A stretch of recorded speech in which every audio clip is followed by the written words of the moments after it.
Hello. With the UK exiting the European Union, we have a number of implications for all the firms in the UK with regards to the EU passporting regimes. We understand there are three main regimes in the EU for which passporting would apply. On the first and foremost, the MiFID firms, which encompass obviously also banks and payment institutes. The second one would be the UCITS and the UCITS management companies, and the third one being the AIFs and AFMs on the alternative fund side. When going through the different three passportings, we see that there are various levels of implication and impacts on those passports. Foremost and the most highest impact we can see is on the MiFID passporting. We understand that MiFID firms, and which in Luxembourg jargon would mean professionals of the financial sector, will be restricted to access the EU for the fact that they are in a third country. This restriction that has been reconfirmed under MiFID II is actually limited and specifically conditioned towards retail investors. So a third country firm wanting to directly service retail investors in the EU would need to establish actually a subsidiary, a legal entity, or a specifically considered branch inside the EU. This obviously would apply also for all the UK MiFID firms or current MiFID firms that would change of status once the UK exited the EU. On the other hand, for professional investors, we understand that there's a limited passporting access, and so those third country firms could access the EU via a specific limited passporting to professional investors. Now, since that is a relevant element for the MiFID firms themselves, it can as well be relevant for you if you are a fund and a fund distribution setup.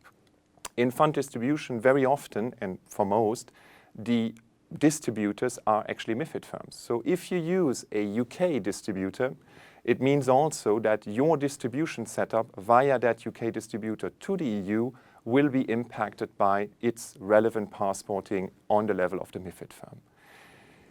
Second, we have the UCITS regime. So the UCITS regime, which encompasses essentially the passporting of the product, the UCITS fund, as well as the management company. The management company itself has not in the UCITS law a third country access, i.e., if we want to continue to have a European passporting of the relevant products and services, the UK firm would need to re-establish itself inside the EU with a fully fledged management company as such.